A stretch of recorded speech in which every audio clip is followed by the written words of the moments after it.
as customers adopt agents, how should the agentic identity be managed?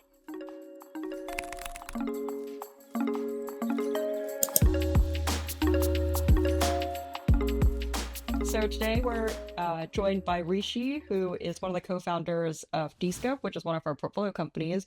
We've been involved, I think, in the company since pretty much the very, very beginning. We were super excited to back you guys again after all of your success with Demisto. I'd love, if you could just do maybe a quick 2-second pitch for Descope. What are you guys about? What do you guys do? Absolutely. Thanks for having me here, Nina. Yes, very excited. I think DTC has been a critical part of our journey since the beginning. And about Descope, Descope started with a mission of eliminating passwords from the world. So the whole idea was, can we create an identity infrastructure which does not rely on passwords for customer authentication? So that's kind of the thing, because passwords, bad experience, security problems, all of the above. But over the last 3.5 years, we have expanded into being a complete customer identity solution.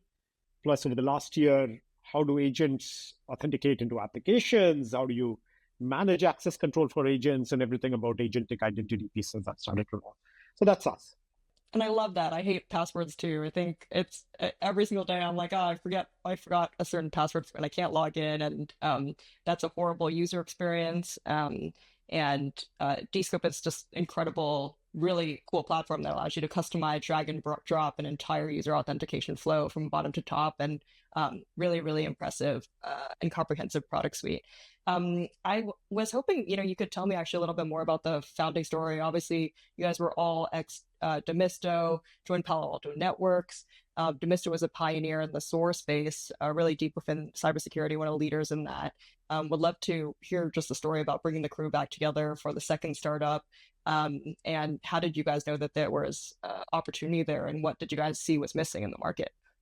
100%. So the best way to define is we are a team first, idea later company. And that's how even Demisto was. Like, we are all about, like, okay, let's pick a hard problem that customers care about, and then we come around that. So that's how it started. So after Demisto, all of us spent 3 years in different leadership roles at Palo Alto Networks, growing that product there.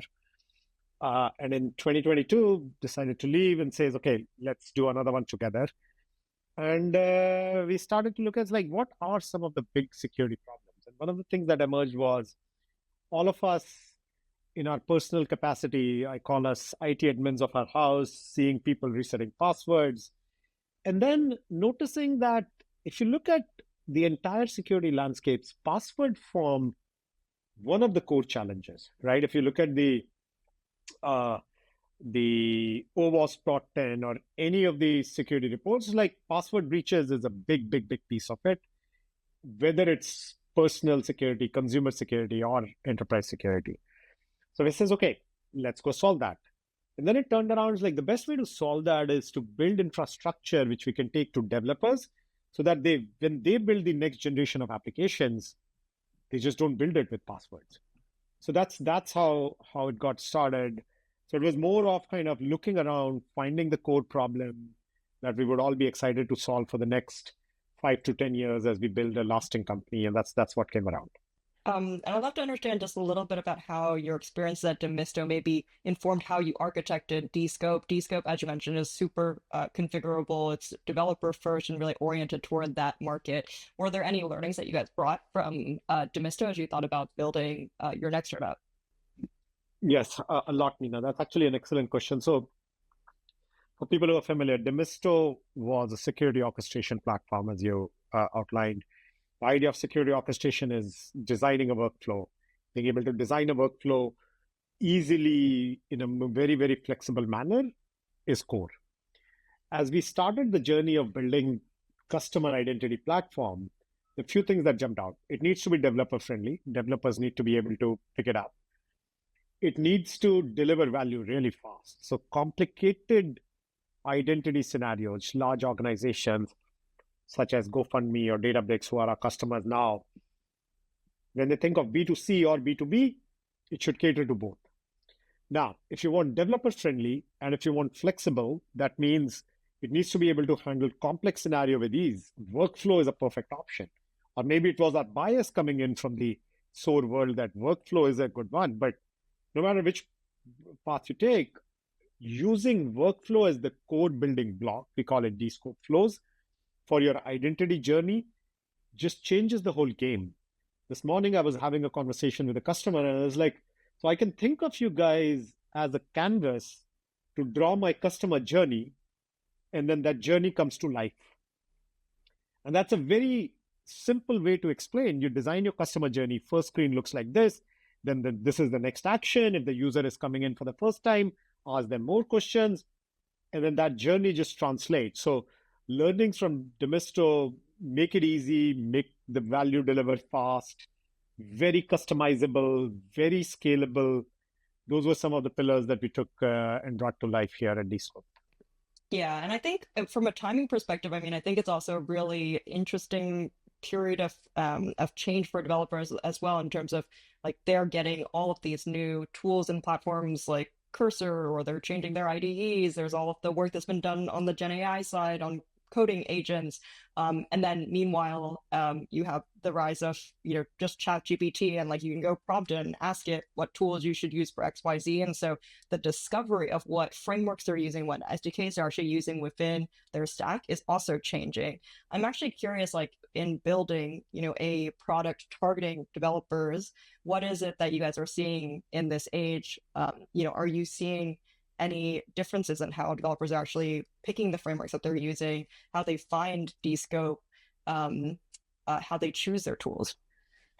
100%. So I think there's a few things happening. I think the set of developers who actually this set of developers who are very experienced developers and they're building something, call it a SaaS platform, a B2C or a B2B. In that scenario, they're actually pretty thoughtful. They're thinking, how can I go to market fast with something that scales with me, which is enterprise readiness, SSO capabilities, all the complexities that come with it. They're actually very conscious about security, right? So those set of developers are considering all of these pieces, which is time to value, flexible, very secure, will grow with us and deliver capabilities later on. And that's kind of their discovery model goes talk to their friends and other developers. So a lot of value in the community. People are talking to each other.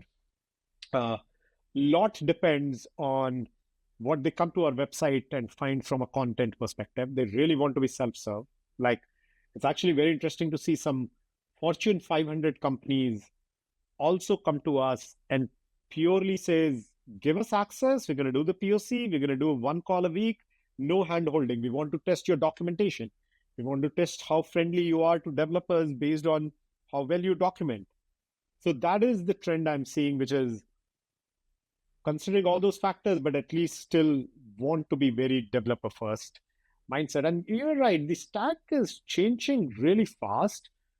And one of the things that's very interesting, right? Because of the strong documentation that we developed and the content that we developed, we have articles and blogs on every different framework. Today, you can go to Cursor and say, add Descope authentication for my Next.js application. It does it all end to end. We didn't train it. It's based on the documentation content that is out there. If you're stuck, it does it. And I'm actually curious, are you guys doing anything to rank higher on those on almost like code generated by the LLMs? Or is it just pure, hey, we have the best documentation out there and people are kind of organically finding that, and the LLMs also are naturally crawling that? Because there's also this emerging space of people are calling it GEO, but it's generative engine optimization, kind of the equivalent of SEO, but for Gen AI. So that's an excellent question. Some discussions internally. I did not know there's a space called GEO. So good to hear that. We have some ideas, but I think we're not doing anything specifically right now, Nina, but we are seeing some good results. And I give the attribution to just the honest and accurate content. It's not just documentation, a lot of technical content. And we write that content with the intent of being good content. It's not marketing fluffy, if you understand what I mean. In fact, both me and Abhi, who runs our marketing, one of the books we read when we started this, because this was our first company selling to developers, was developer marketing does not exist. And the idea is you just bring them the right things and they make the right decision based on your content. And that's helped us. If you look at our blog, our website, our documentation, it is very detailed and mostly ungated content. And that's what's driving it. It's just, by the way, even our sales guys go to ChatGPT or their LLM of choice and ask the question of that to send summary of our material to our customers, because that's how rich the content is, and we are able to use generative AI technologies to summarize. It's hyper configurable. It works, and the content is really technical. It's interesting because I've been working on a couple of my own projects too. I think the interesting thing about my own projects is I feel like I'm seeing like almost like a power law distribution where it's like the tools that are most commonly used, actually the LMs get better and better at them because there's kind of a flywheel where you're training on that content, the tutorials, the documentation. They have more training data as well on those platforms. And then the other thing that's kind of interesting, though, that's kind of counteracting that, I guess, is that developers are way, way, way more impatient. So like if it does not work immediately, they're just like, toss it out, like try something else. Like it just needs to work. I've also been seeing like those two. So they seem like they're kind of in conflict, but it's like hyper. Yeah, I think they're 100% in you're conflict, but at the same time, I think that's the nature, right? I mean, if developers, it's hard to earn the trust, and they're not going to be patient to make it work if it does not work in one go. So yeah, I agree. I mean, in my pet projects, I'm seeing it's very interesting, and partly it's just the LLMs understanding there are certain things, like if you ask it to do deployment into certain platforms like Vercel, it's not very good at it. It's like the deployment nuances there, it's not trained, but the code generation for the front end could be very, very good. So it's certain tasks are not very accurate there for sure. Cool. I mean, I think one of the great things about Descope is serves really, really complex use cases, as you mentioned. Super different end users, could be internal, could be external, could be partners through SSO, could be agents. What are some of the broad changes you're seeing in integration needs? Are there any paradigm changes? If you have BYOC integrations now, is that a different type of integration? What are you guys seeing in terms of new types of integrations folks are looking for? So yeah, I think as we kind of get the best way to define this, so one of the things in our workflow engine is these concept of connectors. And the connectors is basically being able to integrate third-party tools into your workflow. The simplest of these examples is you want to send your audit logs at each step of the login to a tool like Segment or your customer data platform. That's a connector. Another one could be reCAPTCHA. If you want a bot detection in your login process, that's a connector. So one thing I'm starting to see as we expand our customer base to different verticals, each of the verticals have their favorite set of tools, and we are being asked to integrate with different fraud protection tools, with different monitoring tools. So that continues to grow. And I think more than 100 connectors or so at this point of time, because you go into an enterprise, they say as well, I use this for my fraud detection. I use this for my threat intelligence. I want to check whether an IP address is good or bad. So those use cases continuing to expand. I think the common theme, though, that's emerging is the better integration we have with the enterprise products, the more value we are able to deliver to these customers. So I think what I would say is we are starting to see fraud protection tools, monitoring tools as two of the areas from an integration perspective, because that's very complementary to the customer identity piece. And the third integration piece, I think no story is complete. We talked about coding assistants, but we are seeing ask for MCP as an integration. It's like the thing, which is like, how do you add auth to an MCP? And that created a whole new product suite that we launched, which is this agentic identity hub. And that's kind of another integration point. And in that, I think we are seeing people like, how would you integrate with my GitHub MCP or my Salesforce? How will you put an MCP in front of it? So that becomes a new set of integrations. I mean, I think that's actually a great transition into some of your new agent offerings. I think you've are quoted as saying you want to treat AI agents as a first-class actors within the Descope platform. I know you guys just launched some really exciting new offerings. Maybe you can walk through some of those on the agent authentication side and all the MCP server integrations. Maybe you can walk through some of the launches. Yeah, 100%. So I mean, this whole journey, to give you a backdrop, started with a very targeted goal of saying, as customers adopt agents, how should the agentic identity be managed? It's a separate identity, but it's tied to a human because human approves it. Then what kind of privileges does this identity get? What kind of access control rules should be applied? Should they inherit? So there's all these questions. Like, imagine in the world now, it's like suddenly a new world. It's like, what do I give access to? And then all of these questions resulted in AI governance teams trying to put some infrastructure, MCP servers being built, new standards like dynamic client registration, DCR, which opens up your API to the world. Now, any agent can connect to your API. What does that mean? Is that agent a rogue agent? It's a good AI agent. How do you check that? Numerous questions. Now, that's one piece of it. Second piece is if you think of this, they're going to be 10 to 1 or 20 to 1 or whatever number you pick agents to a human inside of an enterprise. Now, how do you make an infrastructure which is easy to manage, which is configurable journey, same principle that we talked about, flexible, configurable, but for agentic identity? So I think my opinion is there's a space called workforce identity. There's a space called customer identity, which we play in. Over the next 3 to 5 years, there will be a category called agentic identity, which is how do you manage agents' identity? What are the right pillars there? What is the access control rules there? How do you provision these agents? How do you deprovision them? And that's what we launched. So the core offering there at a high level is being able to manage the life cycle of an agent, being able to provide authorization there for MCP servers, because that is where the agents connect to if the customer deploys MCP. And then being able to manage the granular access control at an agent level. Like, this agent can access Salesforce on behalf of this user, only if the user has these permissions, and this is what the access control they get. This becomes a complete suite. It's like, at this stage, I feel it's almost like if you're starting to adopt agent, you need to think and build it right. Because I think one of the things I feel is just like the innovation cycle has gone 10x, your power law, which is you can write code, like you can build a full app in a matter of a weekend and be done with it.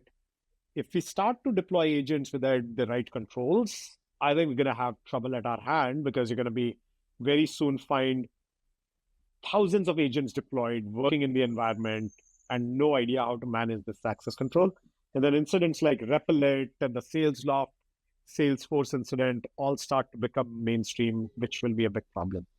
It's interesting because I have a series that I did on MCP. It was, probably 6 months to a year ago, and even in that time, so much has changed. The original like MCP server, Anthropic had put it out there, but it was like very bare bones. People were like building stuff on top of it. There were like these registries that were emerging, trying to like figure out who were authoring the MCPs.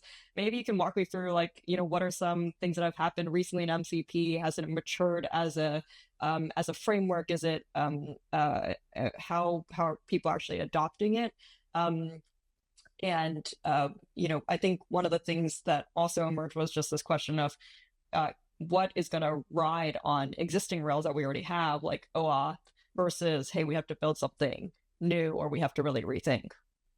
So this is I think I'll share my opinion. I think this is a much debated topic, but I think first things first. I think one I really like, and I hope the audience and rest of the community agrees, that Anthropic has done a great job keeping MCP protocol as open as it is. Governance, including folks from different parts, and letting the protocol emerge to best work for everybody involved. So I think that's one thing that they have done very well. Proper governance, being able to let people do pull requests, and the concept of SCP, all of those.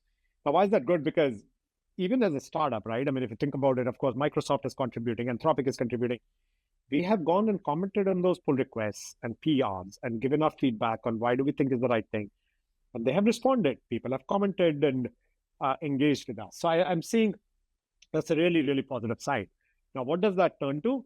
I think a bunch of identity experts have commented and tried to influence in the right way, which is how should an authorization server work? What are the controls for scopes of an agent, default scopes, what we are calling progressive scoping, but there are other names being floated, which is agents ask scope at an action level and scopes are granted just for that action. So lots of discussions. I think some of the recent developments, since you asked, I really like the last spec published where they separated the resource server from the authorization server so that you can actually really, really say, here is my authorization server, authenticate, give the details. So right direction, a lot of work still to be done. But I think to me, it's structured in the right way for it to evolve correctly. Now, OAuth or not, this is one of those where I believe OAuth as a protocol may not be completely ready for the agentic world, but it is better than starting from scratch and developing something new, because then you're not going to get the adoption. Why? Let's take a case. We are working with some very, very large customers who have all of their endpoints with OAuth. All these endpoints for tens of millions of users. This customer has tens of millions of users for their website. All the endpoints support their entire backend infrastructure, all of the front-end applications. If you were to come up with a new protocol for authorization at an MCP server level, they need to go build that out. They need to go adapt it. They need to enable all those APIs with those. That is a very long journey. But if you take OAuth, and there are shortcomings, right? It's not complete, right? So DCR, adding DCR. Now, DCR has its challenges. Now, adapting DCR and enabling with CIDM, which is new thing being floated around, not approved yet. So you could make enhancements, build on top of the existing infrastructure, which will be faster path to getting the agentic adoption that all of us would like, still in a secure and controlled manner. So that's my belief, which is fantastic infrastructure to build upon. Are there gaps? Yes, but let's solve those gaps rather than invent a brand new thing, which is going to take years to get adopted. But I think you're right. There's a lot that is still missing that you mentioned that is like kind of, they're unique use cases that you need for AI agents over authenticating human users. One of which that you mentioned was scoping, perhaps on the action level from a permission standpoint. And then there's a whole host of the token refresh, lifecycle management, revoking, all of that for a fleet of agents versus human individuals. What are there other gaps you would point to where you're like, hey, these are some things we really need to figure out? Or are there certain things that you guys hope that Descope would plug the hole in for current agent authentication? So I think the way I think about it is like two questions, right? So gaps, I think you covered, right? I mean, one is there are simple things like right now, most of the agents or client do not have a way to ask for scopes that are exactly needed for a certain action. There is no way for an authorization or a resource server to specify these are the required scopes for this action. So that if they publish it, then the agent can ask for those exactly, and there could be much more. So these are gaps, by the way, easily fixed by extending the standard a little bit. And that's not where like Descope would enable those standards or adapt those standards. We are not gonna, because really should be developed in a standards compliant manner so that if there is a competitor of Descope on one side, we are on the MCP side, that would work, or if we are on the agent side, somebody else, that should work. It should be standard. I think though, The place where I see Descope focusing and inventing and innovating and adding is there is a lot of moving parts here. Token management, refresh token, scope management at a tool level, uh, fine grain authorization. This is a lot for an average developer to do. And if our goal is that coding assistants make the developer more productive, then we need infrastructure such as Descope or infrastructure companies such as Descope, so that we go in and it says you're building an MCP server, you need tool-level scoping. Here is the SDK, 3 lines of code to enable the SDK, 2 lines of code at each tool level to enforce the scoping. And that's all you need. And similar stuff on the agent side. So hiding the complexity, making it more secure is the goal that we are going towards. I'd love to go through, I don't know if you guys have any customer use cases or case studies of how people are actually using Descope's new agent identity offering. Are there new things that your platform is now unlocking for these folks, and how are folks thinking about these new capabilities? Yeah, absolutely. There are some amazing customer use cases popping up. I'll cover a few of those, right? So one is there are a couple of I would say mid-sized companies building MCP proxies where they want to provide MCP security, and one of their security capability is an authorization layer. So they're using Descope as that MCP authorization layer, building rest of the MCP security capabilities. Days of development, they were able to bring this to production. So that's a set of companies doing that. Then we are working with companies which want to enable MCP servers for consumer or customers use cases, right? External MCP servers where people were going to the websites and doing certain actions, and now they want those actions to be done by Claude or whatever. So customer-facing MCP servers is second set of use cases. Third set of use cases we are working with many organizations is AI agents being deployed for internal use. Salesforce, connecting to Salesforce, connecting to HubSpot, connecting to finance systems. And those AI agents basically putting an authorization layer, access control layer of what can those agents do with what MCP servers is the third set of use cases that are emerging. So those are some of the big use cases emerging. Huge interest. And I'm seeing, by the way, like there was this time, which is it going to be 9 months to a year of adoption? I'm seeing this is shortening and shortening. It's like people are moving fast with some of these pieces in the coming 3 to 6 months. I'm actually curious, like what stage of development are these still mostly demos? Are folks moving into production? How far are we, and what are the technical challenges remaining to move from maybe toy demos to fully autonomous agents? So that's a little bit industry vertical dependent right now, Nina. I am seeing a lot of customers moving into production when they're not very critical or more read-only like agents. So we are seeing absolute production deployments. But in more critical industries where the agent may be designed to take an action and they don't want to write action, that we are seeing more POCs/demo stage. So a little bit of mixed. But I think the agentic piece is real is what we are seeing. There's some real value being unlocked, some in limited scope because of the regulatory challenges, but some absolutely in production as well. So very healthy mix there. And then I'd love to hear a little bit more about, we chatted a little bit with some of my other guests about A2A, which is Google's agent to agent SDK. I guess there was a while when folks were like, are they competing? Are they synergistic? I think it's come to pass that it feels like they could work alongside each other. How do you guys think about A2A in the context of, the broader frameworks that are emerging, and how do they work together with MCP? Yeah, I also feel they're synergistic in the sense that they can work side by side. MCP focus very much on agent to tool connection, and A2A, of course, focus on agent to agent and passing actions and authorization pieces to take the next action language. MCP does not address how does an agent instruct another agent. A2A did a good job of the whole JSON structure on how this is parsed.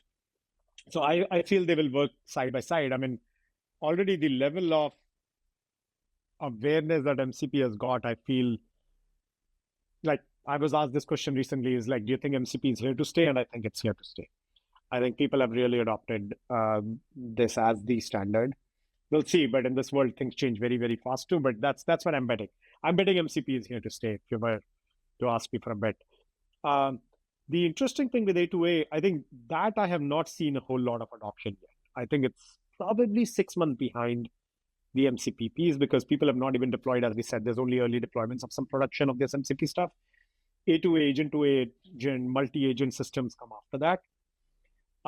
But again, I think to me, it's interesting the way we are thinking about the authorization layer, and we didn't get into the product details.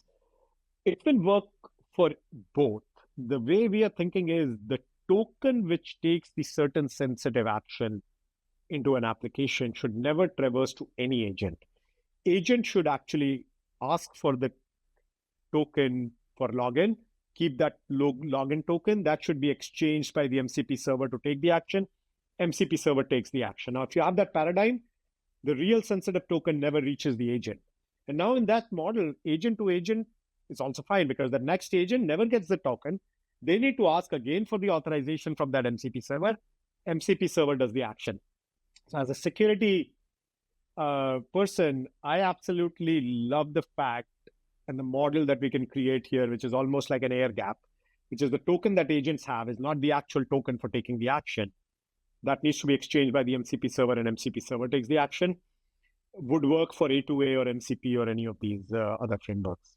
Great. I mean, is there anything else you guys want to highlight about the new agent offerings, other use cases, other directions you guys are going, parts of the product that you guys are excited to build out over the next couple months? I think I'll say, I mean, we put out an offering fairly fast, given how fast MCP was growing. Our customers were asking. Lot to be done here. I think this is an area which we are investing heavily, moving very, very fast. So very excited about this whole control plane that we recently launched on being able to do this two token thing, build an access control plane in the middle. And you're going to be seeing more and more there. I would encourage viewers to go give it a shot. It's open, it's free. Right now, we are actually saying, hey, try it, give us feedback. Very, very open to feedback, very open to having an open communication, whether it's in our community, auth town, or on LinkedIn. But very excited. I mean, I think we're getting some incredible positive feedback already. So I would love to hear thoughts. Great. Amazing. Well, Rishi, thank you so much for joining.